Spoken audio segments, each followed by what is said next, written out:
Bom, vamos começar falando sobre o pré-futebol moderno, que começa na China com o Império Han, datado em 2 a 5 mil anos antes de Cristo, com o Tsu Chun, que era uma prática em que os guerreiros decapitavam seus inimigos e traziam as cabeças de seus inimigos para seus vilarejos e as chutava como celebração.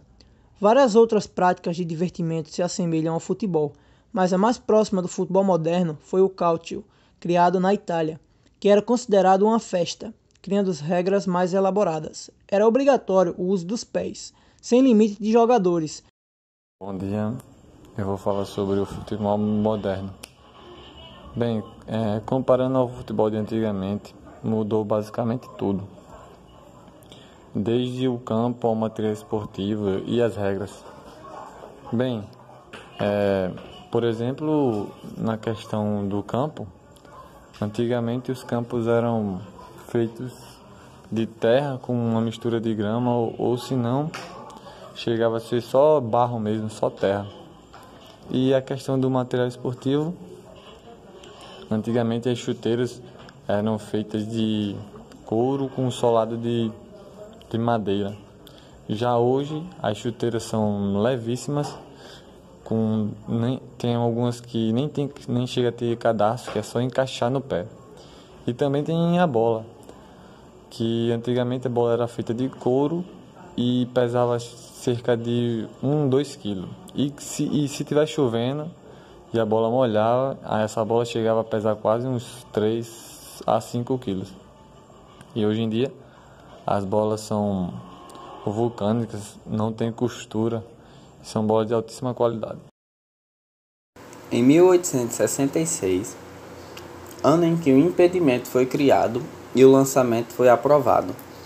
Em 1871, foi permitido que só o goleiro podia pegar a bola com as mãos. 1874 foi o ano em que os árbitros passaram a existir. Em 1891, os pênaltis passam a existir. Em 1892, surgem os acréscimos. Em 1895, os laterais passam a ser dos oponentes do time que tocou na bola por último. Em 1912, o goleiro só pode ficar dentro de sua área. Em 1924, gol de escanteio passa a valer. Em 1925, a regra do impedimento muda, passa a ser de 2 jogadores entre o que recebe o passe e o gol, sendo que antes eram 3 jogadores. Em 1958, os técnicos podem fazer apenas uma substituição e por lesão. Em 1970, surgem os cartões amarelo e vermelho. Em 1992, passou a ter a proibição do recuo intencional de bola com os pés para o goleiro. Em 1995, pode-se fazer mais uma substituição, agora são 3. Em 2012, um microchip foi inserido na bola para ver se ela passou ou não da linha do gol, sendo que ela só estreou em 2014, na Copa do Mundo. Em 2016, foi aprovado o uso do VAR, do árbitro de vídeo. Em 2018, a 4ª substituição foi introduzida. Também ocorreu na Copa. Atualmente, algumas das tecnologias usadas como tiratema no futebol são o árbitro de vídeo, mais conhecido como VAR, que é um árbitro assistente que analisa as decisões tomadas pelo árbitro principal da partida, com a utilização de imagens de vídeo, e a GLT, que é uma tecnologia chamada Goal Line Technology, que é utilizada nos estádios para saber se a bola realmente ultrapassou ou não a linha de fundo entre os postes da baliza, e onde informa o árbitro imediatamente no relógio que está sendo utilizado por ele dentro do campo. Agora vamos falar sobre a criação de confederações e de competições internacionais. As confederações foram criadas para organizar e ajudar na melhoria do desenvolvimento do futebol, principalmente em países pobres. Hoje temos 6 confederações, que são a Conmebol na América do Sul, a UEFA na Europa, a AFC na Ásia, OFC Oceania, CAF na África, CONCACAF na América do Norte e América Central. Porém, se tem exceções. muitas vezes por falta de competitividade ou geopolítica, como a Rússia e a Turquia, que são países que ocupam 2 continentes, a Ásia e a Europa. E ambas jogam competições internacionais pela UEFA. Outros exemplos são Israel e Cazaquistão, que participam da UEFA, estando no continente asiático, por questão geopolítica. Por questão competitiva, as Guianas, Trinidad e Tobago e o Suriname participam da CONCACAF, mesmo estando na América do Sul. Nas competições internacionais, temos como principais entre clubes que acontece todo ano a Libertadores, na América do Sul, a Champions League, na Europa, e o Mundial de Clubes, que acontece entre os ganhadores de cada continente e um país anfitrião.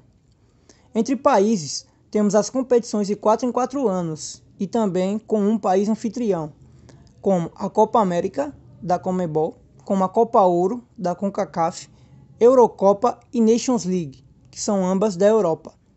E a principal competição de todas no futebol, a Copa do Mundo, que acontece entre 32 seleções e que tem o comercial mais caro de todos os eventos esportivos.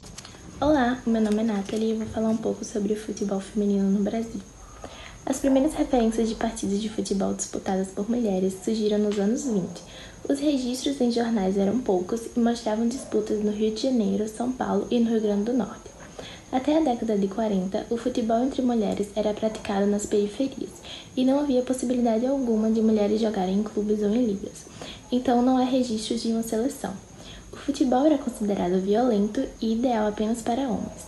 Em 1941, ocorreu a primeira proibição através de um processo de regulamentação do esporte no Brasil, que alegava que as mulheres não deveriam praticar esportes que não fossem adequados à sua natureza. Já em 1979, foi revogada a lei que proibia as mulheres de jogarem futebol, mas ainda não tinha sido regulamentada, então não recebia investimento algum. Em 1983, a modalidade foi finalmente regulamentada. Com isso, as competições foram permitidas. Em 1988, a FIFA realizou um torneio mundial de caráter experimental na China. A seleção montada para a competição tinha como base o Radar do Rio de Janeiro e o Juventus de São Paulo. As jogadoras tinham como uniforme a sombra das roupas dos jogadores masculinos. Das 12 seleções participantes, o Brasil ficou em bronze nos pênaltis. Em 1991, aconteceu a primeira Copa do Mundo FIFA de futebol feminino. Em 1999, conseguiram a primeira medalha em Copas do Mundo, ficando em terceiro lugar. Em 2004, o Brasil chega à medalha de prata, nos Jogos Olímpicos da Grécia, com Pretinha, Marta, Formiga e Cristiane no elenco. Em 2006, Marta ganhava seu primeiro troféu como melhor do mundo. No ano de 2007, o Brasil ganhou o Pan-Americano do Rio e foram vice-campeãs na Copa do Mundo da China. Até hoje, o futebol feminino enfrenta desafios com pouco reconhecimento, salários diferentes em relação aos jogadores masculinos, assédio em campo e a falta do patrocínio e visibilidade.